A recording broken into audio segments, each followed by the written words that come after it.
नमस्कार मित्रों। देखिए मित्रों, आज के वीडियो में हम देख रहे हैं क्लास 7 के अध्याय नंबर 19 राजस्थान एवं दिल्ली सल्तनत। रीट की दृष्टि से काफ़ी इंपॉर्टेंट वीडियो है ये, और इसके अलावा भी यानी कॉम्पिटेटिव टीचर शिक्षक भर्ती परीक्षा जो है उन सब की दृष्टि से काफ़ी इंपॉर्टेंट है। इस वीडियो को पूरा कंप्लीटली लास्ट तक जरूर देखिएगा। काफ़ी इंपॉर्टेंट फैक्ट जो एग्जाम पूछे जाते हैं उन सभी के बारे में हम डिस्कस करेंगे इस टॉपिक से रिलेटेड। तो देखते हैं, फर्स्ट पॉइंट दे रखा है, तुर्की आक्रमणकारियों में गजनी के मोहम्मद गजनवी ने भारत पर 17 बार आक्रमण किया।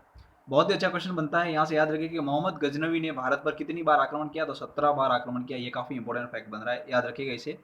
नेक्स्ट देखते हैं, उसने 1025 ईस्वी में गुजरात के प्रसिद्ध सोमनाथ मंदिर पर आक्रमण किया। काफी इंपॉर्टेंट फैक्ट बन रहा है। फर्स्ट तो ये फैक्ट यहाँ बन रहा है, दूसरा यहाँ बन रहा है कि मोहम्मद गजनवी ने गुजरात के प्रसिद्ध सोमनाथ मंदिर पर आक्रमण कब किया था, तो वो किया था 1025 ईस्वी के अंतर्गत।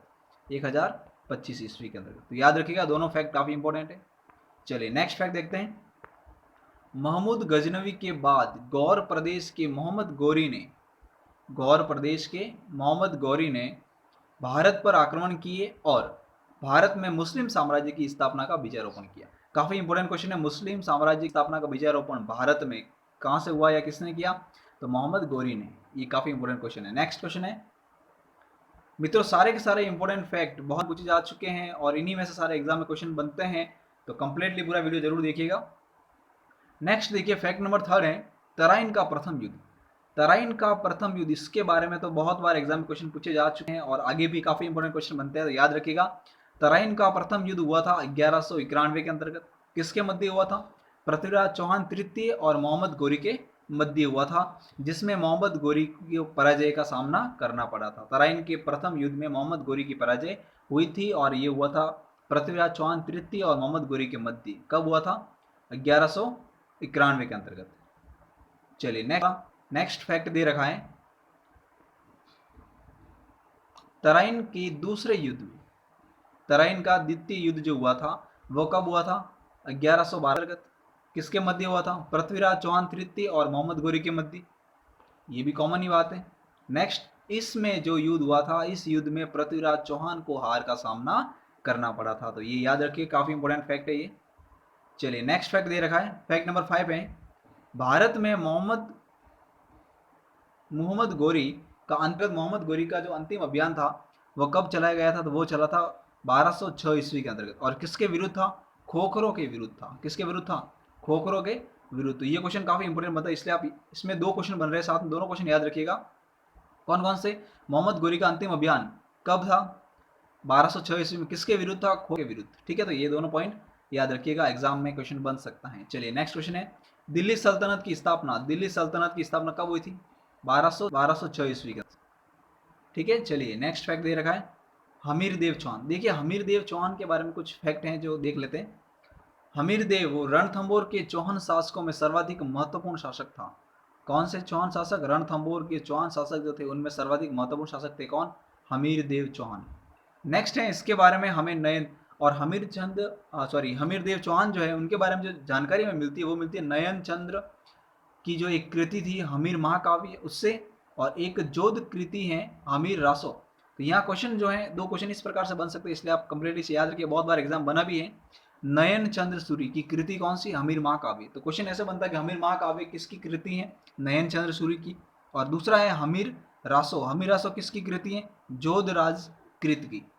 ठीक है, जोधराज की। तो याद रखिएगा, जोधराज की कृति कौन सी है? हमीर रासो। तो ये दोनों ही पॉइंट काफी इंपॉर्टेंट है, दोनों के बारे में याद रखिएगा। नेक्स्ट है, 1282 ईस्वी तक वह अपने पिता जयद्रथ सिंह के जीवित रहते हुए ही गद्दी पर बिठा दिया गया था। यानी हमीर देव चौहान जो है गद्दी पर कब बैठा था? 1282 ईस्वी में। ठीक है, चलिए नेक्स्ट फैक्ट दे रखा है, खिलजी वंश का संस्थापक। खिलजी वंश का संस्थापक कौन था? जलालुद्दीन खिलजी। इसने 1291 में जाइन के दुर्ग पर आक्रमण कर उस पर अधिकार किया था। तो याद रखिएगा, यह क्वेश्चन दो प्रकार से बन सकते हैं। एक तो ये कि खिलजी वंश का संस्थापक कौन था? जलालुद्दीन खिलजी। दूसरी बात, जलालुद्दीन खिलजी ने जाइन के दुर्ग पर कब आक्रमण किया था? 1291 के अंतर्गत। तो ये भी दो क्वेश्चन बन रहे हैं, इसमें भी आप कंप्लीट याद रखिएगा। नेक्स्ट फैक्ट है,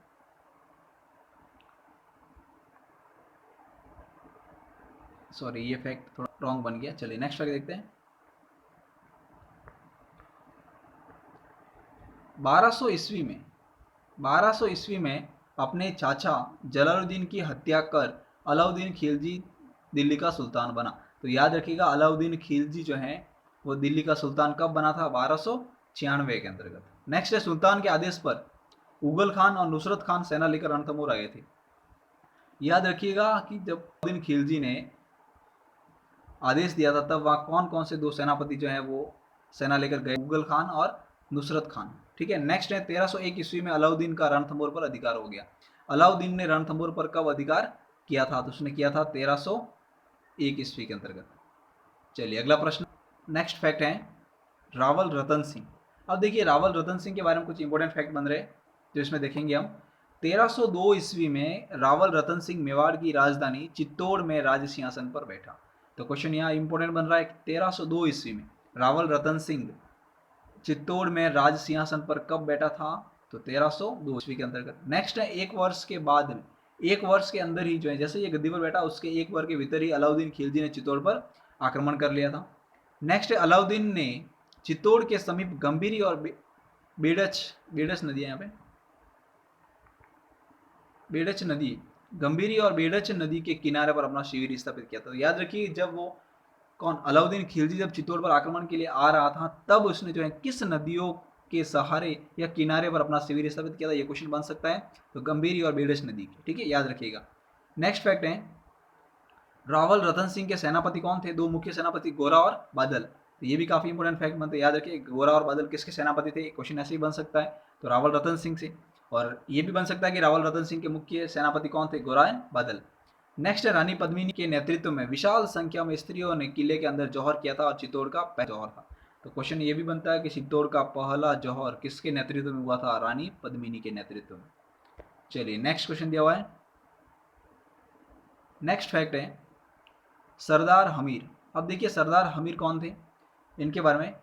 ये सिसोदा गांव के थे और 1326 ईस्वी के आसपास चित्तौड़ को पुनः इन्होंने जीत लिया था और फिर मेवाड़ में सिसोदिया राजवंश की नींव डाली थी। क्वेश्चन यहाँ से काफी इंपॉर्टेंट क्वेश्चन बन रहा है। सिसोदिया राजवंश, मेवाड़ के अंदर के सिसोदिया राजवंश की नींव किसने डाली थी? सरदार हमीर ने।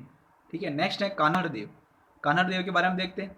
राजस्थान के दक्षिण पश्चिम में जालोर पर चौहान वंश के राजाओं का शासन रहा और ये जालोर के ही शासक थे। ठीक है, याद रखिएगा। नेक्स्ट फैक्ट है, नेक्स्ट फैक्ट दे रखा है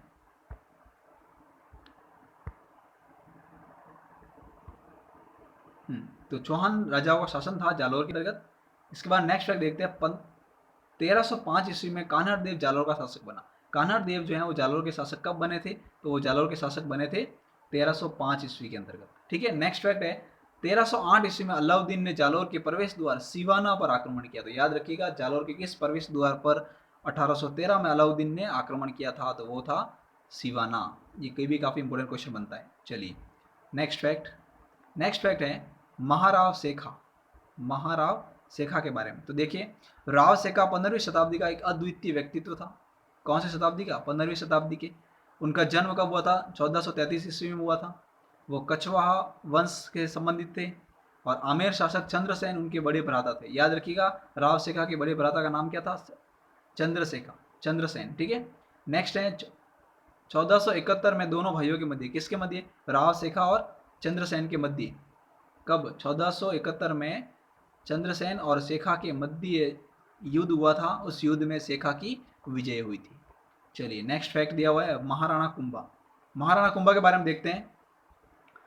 महाराणा कुंभा के शासनकाल की जानकारी हमें देखिए, इनकी शासनकाल की जानकारी, ये काफी इंपॉर्टेंट क्वेश्चन है महाराणा कुंभा के बारे में कि उनके शासनकाल की जानकारी मिलती है कहाँ से? एकलिंग महात्म्य से, रसिक प्रिया से और कुंभलगढ़ प्रसिद्धि से। इन तीनों से जो है महाराणा कुंभा के बारे में हमें जानकारी मिली। तीनों ही पॉइंट आप जो है कंप्लीटली याद रखिएगा। एकलिंग महात्म्य, रसिक प्रिया और कुंभलगढ़ प्रशस्ति।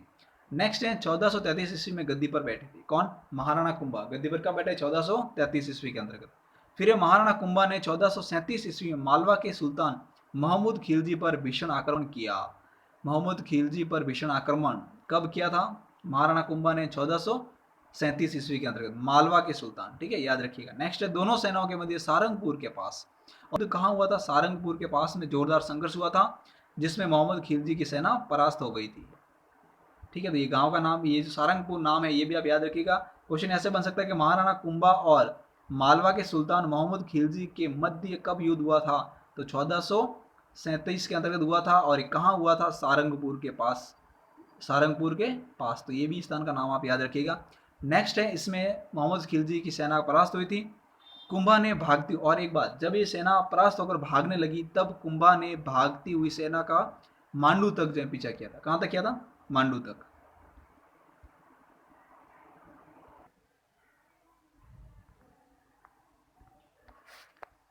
तो देखिए, कुंभा ने भागती हुई सेना का मांडू तक पीछा किया। उसके बाद मेवाड़ में स्थित, अब एक नेक्स्ट क्वेश्चन यहाँ इंपॉर्टेंट बन रहा है कि मेवाड़ में स्थित 84 दुर्गों में से 32 दुर्गों का निर्माण कुंभा ने करवाया था। तो काफी इंपॉर्टेंट क्वेश्चन बन रहा है कि मेवाड़ में जो 84 दुर्ग हैं, उन 84 दुर्गों में से 32 दुर्ग का निर्माण किसने करवाया था? महाराणा कुंभा ने करवाया था। तो ये काफी इंपॉर्टेंट क्वेश्चन याद रखिएगा।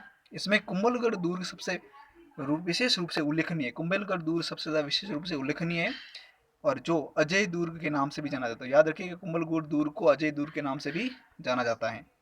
नेक्स्ट फैक्ट दिया हुआ इसमें, विश्व की दूसरी सबसे लंबी दीवार कौन सी है? कुंभलगढ़ दुर्ग की जो दीवार है वो विश्व की दूसरी सबसे लंबी दूर मानी जाती है। पहली जो है चीन की दीवार है, और दूसरी जो है कुंभलगढ़ दुर्ग की जो दीवार है वो सबसे लंबी दीवार मानी जाती है। नेक्स्ट दिया हुआ, महाराणा कुंभा का 1468 ईस्वी में स्वर्गवास हो गया। ठीक है, तो ये भी फैक्ट याद रखिएगा। नेक्स्ट फैक्ट दे रखा है, खोखर। खोखर का अर्थ होता है वर्तमान पाकिस्तान के पहाड़ी क्षेत्र की एक जाति, उसे खोखर कहा जाता है। ठीक है, नेक्स्ट है शेखावटी। राव शेखा द्वारा विजित क्षेत्र जिसमें छुरू, झुंझुनू और सीकर जिले सम्मिलित है, इसे पूरा शेखावटी क्षेत्र कहा जाता है। नेक्स्ट फैक्ट दिया हुआ है, कुंभलगढ़ प्रशस्ति। कुंभलगढ़ दुर्ग में रखा हुआ अभिलेख जो है उसे कुंभलगढ़ प्रशस्ति कहा जाता है। तो चलिए मित्रों, इसी के साथ हमारा वीडियो कंप्लीट होता है। इस वीडियो को ज़्यादा से ज़्यादा शेयर कीजिए, कमेंट कीजिए, लाइक कीजिए, चैनल को सब्सक्राइब नहीं किया तो वो भी जल्दी से कर लीजिए।